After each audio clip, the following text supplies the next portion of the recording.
اعوذ باللہ من الشیطان الرجیم بسم اللہ الرحمن الرحیم نحمدہ ونصلی علی رسولہ الکریم فاما بعد۔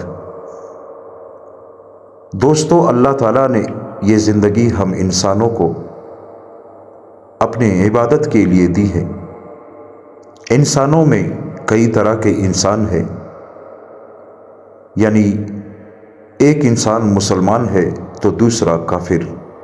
کافروں کے اندر کئی قسم کے کافر ہے، چاہے وہ کسی بھی قسم کا کافر ہو، چاہے وہ یہودی ہو، چاہے وہ ہندو ہو، چاہے وہ عیسائی ہو، جو اللہ اور اس کے رسول سے منکر ہو وہ کافر ہے۔ ان کے لیے ہمیشہ ہمیشہ جہنم ہے۔ موت کے بعد ان کی آنکھ جب کھلے گی تو وہ جہنم میں ہوں گے، یعنی ہمیشہ ہمیشہ ان کے لیے جہنم۔ نہ ختم ہونے والی زندگی اس زندگی کے بعد شروع ہوتی ہے۔ اور مسلمانوں کے لیے اللہ معاف فرمائے، اللہ کرے کہ جتنے بھی مسلمان ہیں سارے مرنے کے بعد جنتی ہو جائے، لیکن کچھ گناہ ایسے ہیں دوستو جن کا جنتی ہونا موت کے فوراً بعد ناممکن ہے، کیونکہ اللہ تعالیٰ نے قرآن مجید میں فرمایا ہے کہ مسلمانوں کے لیے بھی جہنم ہے۔ کن مسلمانوں کے لیے؟ ان مسلمانوں کے لیے جو شرک کرتے ہیں، جو اللہ کی نافرمانی، اللہ کے رسول کی نافرمانی کرتے ہیں، ان کے لیے بھی جہنم ہے۔ میرے بھائیوں اور دوستو، وہ زندگی جو موت سے شروع ہونے والی ہے، اس کی تیاری کے لیے جنگل میں نہیں جانا، وہ اسی شہر میں یعنی اپنے علاقے میں رہ کر ہو سکتی ہے۔ اللہ کو راضی کرنا یہ ہمارے والے دن کی بھی تیاری ہے، اور موت کے بعد آنے والی کل کی بھی تیاری ہے۔ اور اللہ کو راضی کیے بغیر نہ ہماری دنیا بن سکتی ہے اور نہ ہماری آخرت۔ اس پاکستان کا بادشاہ ناراض ہو جائے تو جینا مشکل ہو جائے گا۔ زمین و آسمان کا بادشاہ ناراض ہو جائے تو کیسے ہوگا؟ یعنی زندگی کیسے گزرے گی؟ ساری دنیا کے انسان نہیں جانتے کہ ان کی زندگی کے مسائل کا حل کیا ہے، اور موت کے بعد کی زندگی کے مسائل کا حل کیا ہے۔ آپ کو پتہ ہے کہ پوری دنیا کا مسلمان یہ جانتا ہے کہ دنیا کیسی اچھی گزرتی ہے، یعنی کس طرح اچھی گزر سکتی ہے اور آخرت کیسے اچھی بن سکتی ہے۔ لیکن مشکل یہ ہے کہ اس زمانے کا مسلمان صرف پیسہ کمانے کے گرد گھوم رہا ہے۔ وہ ساری دنیا کے انسانوں کو نجات کا راستہ دکھانا، سمجھانا اپنی ذمہ داری نہیں سمجھتا، اپنا کام نہیں سمجھتا۔ اس وقت میرا آپ کا، ساری دنیا کے انسانوں کا ذہن یہ ہے کہ دولت پیسہ آئے گا تو ہمارا ملک خوشحال ہو جائے گا، خوشحال ہو جائے گا تو ہمارا مسئلہ حل ہو جائے گا۔ یہ اس وقت پوری دنیا کے مسلمانوں، یہودیوں کا، عیسائیوں کا، ہندوؤں کا اور سکھوں کا، تمام دنیا کے انسانوں کا یہ ذہن ہے کہ پیسہ آئے گا تو ہم خوشحال ہو جائیں گے، خوشحال ہو جائیں گے تو نہال ہو جائیں گے اور مسئلے حل ہو جائیں گے۔ یہ ذہن ہمیں یورپ سے، امریکہ سے، ساری دنیا کے باطل علم سے ہمارا یہ ذہن بنا ہے، لیکن یہ غلط علم ہے۔ اللہ تعالیٰ کی یہ خبر ہے کہ میں راضی ہو جاؤں گا تو تم خوشحال ہو یا بدحال ہو، تمہارے حال بن جائیں گے۔ اگر میں راضی ہوں تو تمہارے دنیا و آخرت کے مسئلے حل ہو جائیں گے، اور اگر میں ناراض ہوں تو نہ تمہاری دنیا بنے گی اور نہ تمہاری آخرت بنے گی۔ یہ اللہ کا علم ہے جو آسمان سے آیا ہے۔ انی اذا اعطیت رضیت، یہ حدیث قدسی ہے۔ جب میری اطاعت ہوتی ہے تو میں خوش ہو جاتا ہوں۔ وَإِذَا رَضِيتُ بَارَكْتُ، اور جب میں راضی ہوتا ہوں تو برکت دیتا ہوں۔ وَلَيْسَ لِي بِرَكْتِ نِهَايَةٌ، پھر میری برکت کے دروازے کھل جاتے ہیں۔ یہ اللہ نے ہمیں محل سمجھایا۔ حالات کب خراب ہوتے ہیں؟ قرضے کی وجہ سے نہیں، مالی تنگی کی وجہ سے نہیں، اللہ کی نافرمانی کی وجہ سے حالات خراب ہوتے ہیں۔ اگر پاکستان کا قرضہ اتر گیا تو پاکستان کے حالات ٹھیک ہو جائیں گے۔ یہ تو یہودی ذہن ہے۔ اللہ راضی ہوگا حالات ٹھیک ہوں گے، اللہ ناراض ہوگا تو حالات ٹھیک نہیں ہوں گے۔ اب اس حدیث کا اگلا حصہ وَإِنِّي إِذَا عَصَيْتُ غَضِبْتُ، اور اگر میری نافرمانی کرو گے تو میں ناراض ہو جاؤں گا۔ وَإِذَا غَضِبْتُ لَعْنَتُ، اور جب میں ناراض ہو جاؤں گا تو لعنت برساؤں گا۔ ٹھیک ہے، میں ایک بات عرض کرنا چاہتا ہوں، یہ میری بھی ضرورت ہے، آپ کی بھی ضرورت ہے۔ فَإِنِّي إِذَا عُصِيتُ غَضِبْتُ، جب تم میری نافرمانی کرتے ہو تو میں ناراض ہو جاتا ہوں۔ وَإِذَا غَضِبْتُ لَعْنَتُ، میں ناراض ہوتا ہوں تو لعنت برساتا ہوں۔ وَإِنَّ لَعْنَتَ مِنِّي تَبْلُغُ السَّابِعَ مِنَ الْعُلِدِ، پھر تم ماں کے پیٹ میں ہوتے ہو اور میری لعنت برس رہی ہوتی ہے، 7 پشتوں تک لعنتیں چلتی ہے۔ دوزخ کی آگ، اف اللہ پاک سارے مسلمانوں کو، اللہ پاک ہم سب کو جہنم کی آگ سے بچائے۔ اور اللہ تعالیٰ یہ ضابطہ سمجھا رہے ہیں، دنیا کے مسئلہ حل کرنا یا آخرت کا ہم دونوں نے مسئلے حل کرنے ہیں۔ نہ ہم دنیا کے دکھ سہ سکیں گے اور نہ آخرت کے دکھ سہ سکیں گے۔ یہاں کی دیا سلائی برداشت نہیں ہوتی تو جہنم کی آگ کو کون برداشت کرے گا؟ اسے دیکھ کے جبرائیل بھی روتا ہے، میکائیل بھی روتا ہے۔ جس جہنم کو دیکھ کر فرشتے بے ہوش ہو گئے جب اللہ نے پیدا فرمایا، پھر جب اعلان ہوا کہ یہ تمہارے لیے نہیں انسانوں کے لیے ہے، تو پھر ان کی ہوش و حواس درست ہوئے، برقرار ہوئے۔ اس کا ایک انگارہ 7 زمین کے برابر بڑا ہے۔ ایک انگارہ اس کا ایک قطرہ زمین پر ڈال دے، ساری کائنات میں سے مٹھاس ختم ہو جائے گی، سارا جہان کڑوا ہو جائے گا۔ اس کا ایک لوٹا پانی مشرق میں رکھ دے تو مغرب تک ہر چیز گل جائے گی، 7 سمندروں کا پانی جوش کھانے لگے گا۔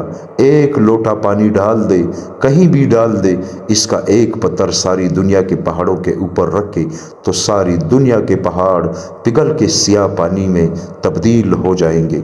اور یہ نافرمانی انسان ان پتھروں کے نیچے دبا ہوگا۔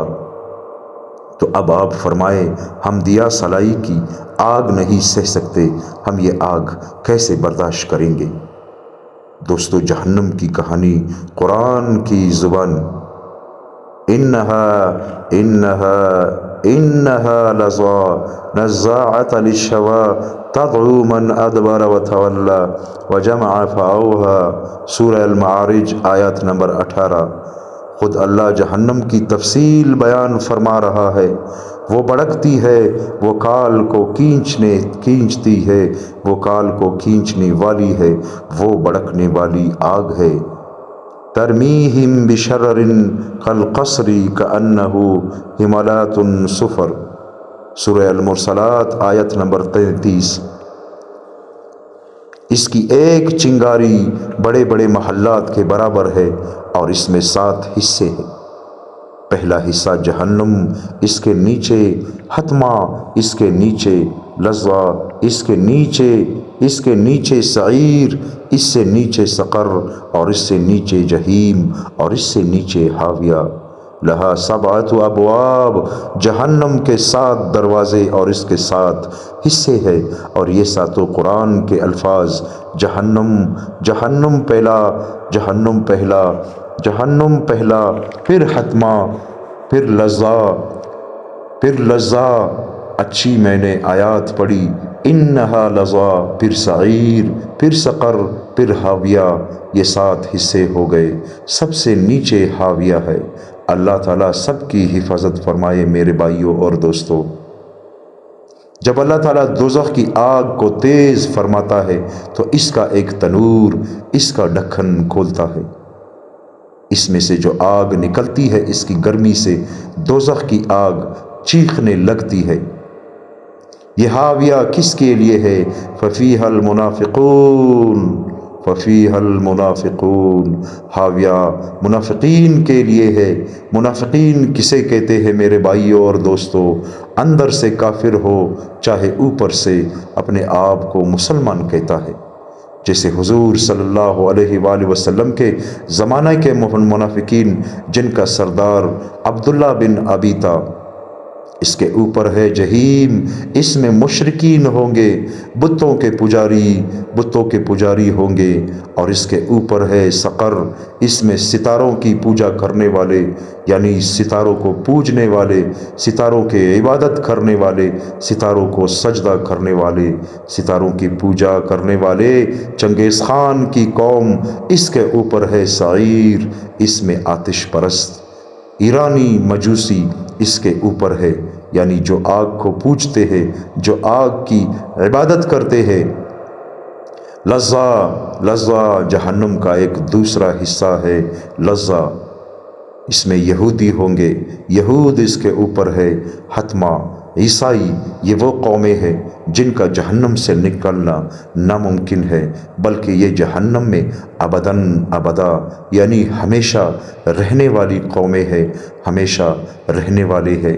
ان جہنموں میں یہ ہمیشہ رہیں گے، نہیں نکل سکتے، یہ ایمان پر نہیں مرے، ایمان ان کے پاس نہیں تھا، ان کے پاس اللہ کا توحید نہیں تھا، ان کے پاس محمد الرسول اللہ صلی اللہ علیہ وآلہ وسلم کی نبوت کی شہادت نہیں تھی۔ کلمہ ایمان والا ہمارا نہیں پڑا تو یہاں تک وہ جیل خانہ ہے جس میں نہ کوئی سوراخ ہے، اس سے نہ کوئی نکل سکتا ہے، اس سے نہ کوئی باہر جا سکتا ہے، یہاں پر نہ کوئی رشوت چلتی ہے اور نہ کوئی سفارش چلتی ہے، یہاں پہ نہ کسی کا وزیر چلتا ہے، نہ کسی کا بادشاہ چلتا ہے، نہ کسی کا وکیل چلتا ہے، نہ کسی کا فوج چلتا ہے، یہاں پر چلتا ہے تو صرف میرے رب کا حکم چلتا ہے۔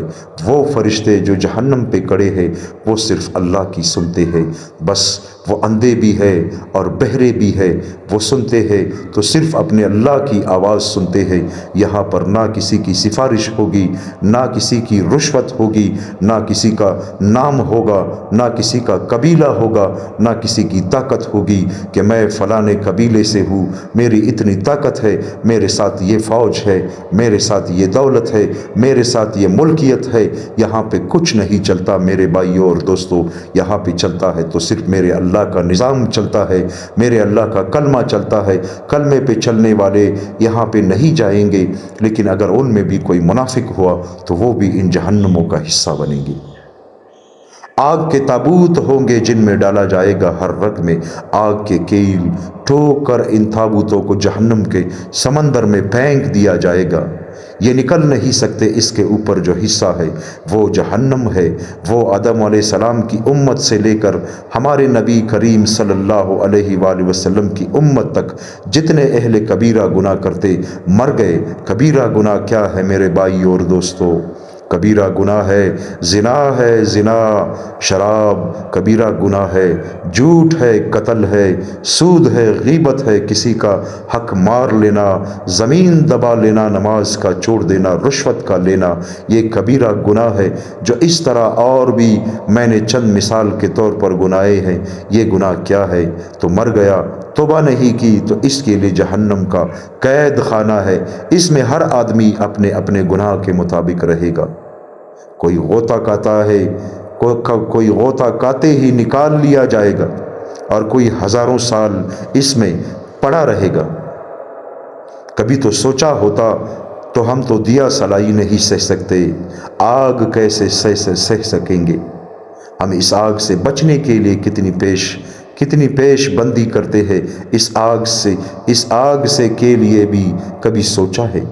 اس گھر کو ٹھنڈا کرنے کے لیے مالداروں نے ایئر کنڈیشنر لگائے تو غریبوں نے پنکھے تو لگائے ہی ہوتے ہیں۔ قبر کو ٹھنڈا کرنے کے لیے کیا ہم نے کبھی سوچا ہے؟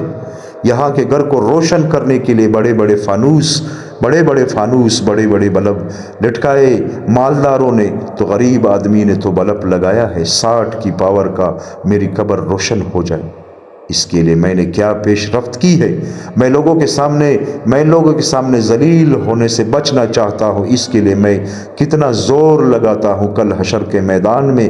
یوم تبلی السرائر فما له من قوت ولا ناصر، سورہ طارق ہے میرے بھائیو اور دوستو۔ اللہ تعالیٰ فرماتے ہیں یوم تبلی السرائر فما له من قوت ولا ناصر، وہ دن ہے جب میں تمہارے پردے چاک کر کے تمہارے گناہ سامنے لاؤں گا، یہاں پردے رکھوں گا، وہاں چاک کر دوں گا۔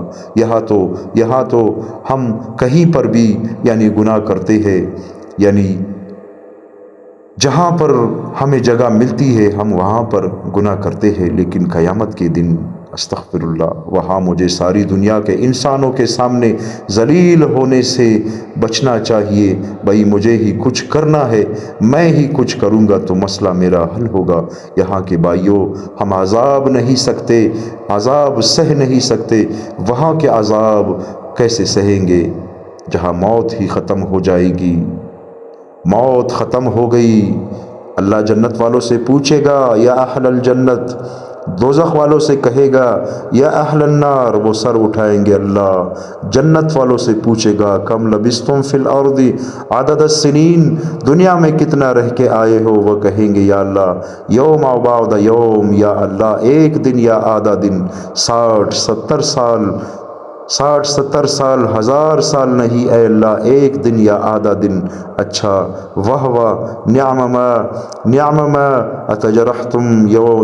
نعم ما تجرحتم فی یوم و بعد یوم، بھائی تم نے بڑا کرا سودا کیا، ورحمتی و کرامتی و جنتی، تم نے آدھے دن کی تکلیف برداشت کر کے میری جنت کو لے لیا، میری رحمت کو لے لیا، میری مہمان نوازی کو لے لیا، جاؤ مزے کرو، نہ تیرے پیچھے موت آئے گی، نہ بڑھاپا آئے گا، نہ غم آئے گا، نہ پریشانی آئے گی، نہ دکھ آئے گا، تجھے آزادی مل گئی۔ کہتے ہیں موت ہوتی تو یہ مر جاتے خوشی سے،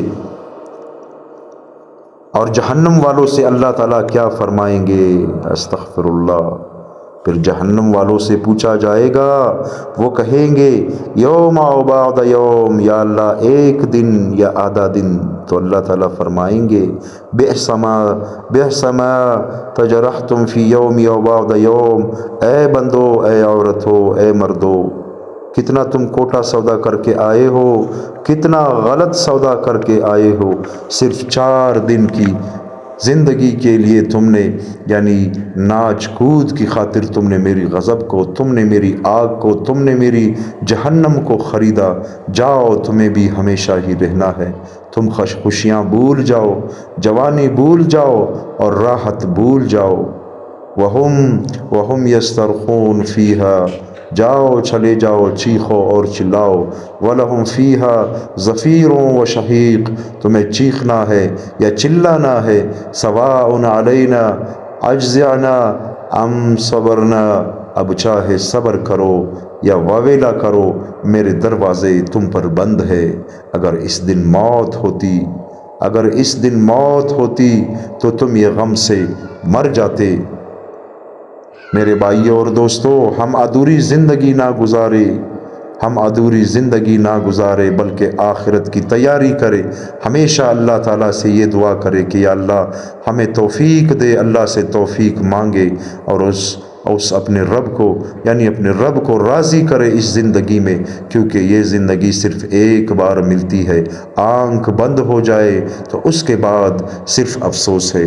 دوستو اللہ تعالیٰ سے دعا کرتے ہیں کہ اللہ تعالیٰ مجھے اور آپ اور سارے مسلمانوں کو ہدایت فرمائے اور اس راستے پہ ہمیں چلا دے جو محمد الرسول اللہ صلی اللہ علیہ وآلہ وسلم کا راستہ ہے۔ آمین ثم آمین۔